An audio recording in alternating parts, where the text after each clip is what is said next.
Can I... Oui, maître. Oui. The presiding judge. Yes, counsel. Yes, Your Honors. Please. 2 days ago, the whole world has witnessed the degrading fashion in which a former president of a sovereign country was bundled into a private aircraft and summarily transported to The Hague. To us lawyers, this would be called an extrajudicial rendition. To the less legally inclined, it was a pure and simple kidnapping. My client was denied all access to the legal recourse in the country of his citizenship, and this all in the nature of political score settling.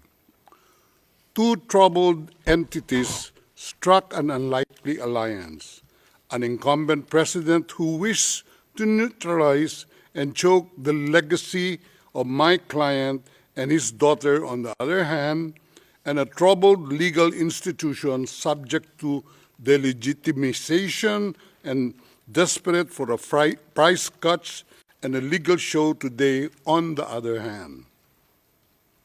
With this in mind, it is not surprising that my client was abducted from his country. ICC private jets do not drop out of the thin air. That jet which received my client was coordinated in advance. The UAE is not a state party to the ICC and has no obligation to cooperate with the court. Yet my client sat in transit in that country for more than 5 hours. I invite the registry's representative to present today in court to explain to the judges exactly how they believe this transfer was anything other than a gross abuse of process. Given the precipitous arrival of my client, an elderly man with debilitating medical issues, hard of hearing and poor of sight, he was taken to a hospital for observation. Only this morning have I met him for the first time with less than an hour to discuss legal issues.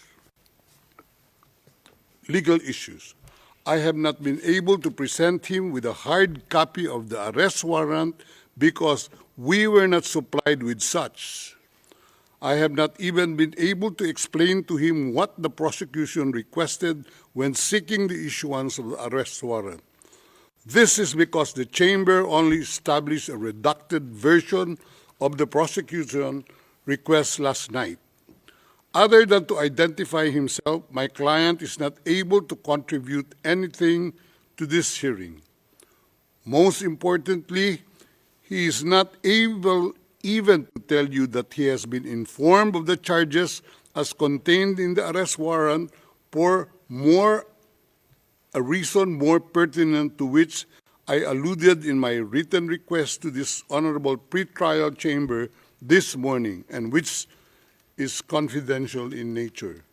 Accordingly, I repeat my respectful request, which was rejected this morning, to postpone the substantive aspect of this hearing to the next week, when I will have the opportunity to sit with my client and to explain to him what a confirmation hearing is and what the disclosure is, and how the prosecution alleges that he committed crimes.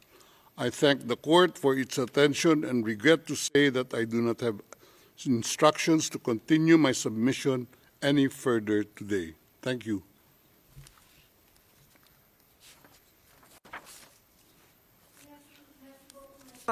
D'abord, concernant... Thank you, counsel. Now, with regard to the health issues of Mr. Duterte, I believe that the court has taken specific measures with regard to his health situation, and I note that subsequent to his arrest and when he arrived at the detention center, the court's doctor was of the opinion that you were fully mentally aware and fit, and that you have undergone further checks and tests at the detention facility.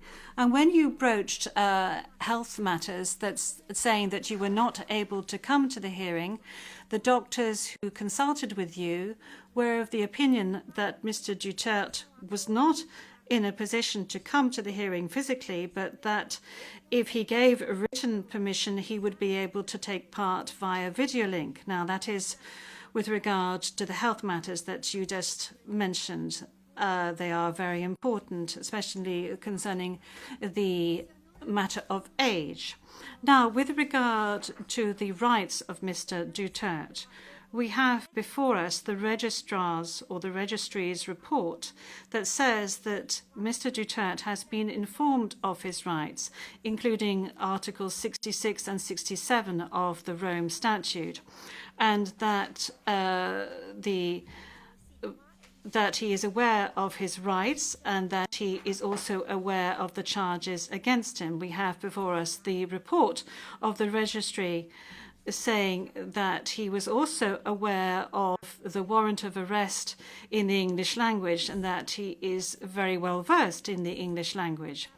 Once again, you have the possibility of these charges being read in English, which was the case today.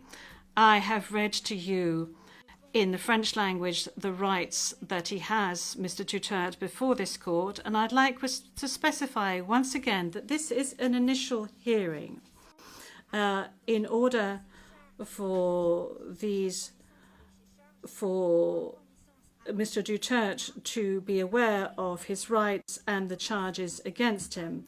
And then there will be a full procedure that will unfurl leading up to the confirmation of charges that will enable Mr. Duterte to raise all the matters that you have just raised with regard to the warrant of arrest, with regard to the crimes committed, with regards to the charges, and any other matters associated with his arrest, and the matters of jurisdiction of the court. You have the opportunity to do this throughout these proceedings leading up to the actual confirmation of charges hearing.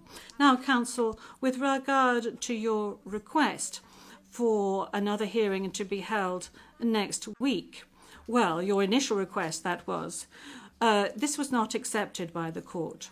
Now, you have seen the two decisions of the court that have been disclosed to you, and you are aware of the fact that these two decisions were refused.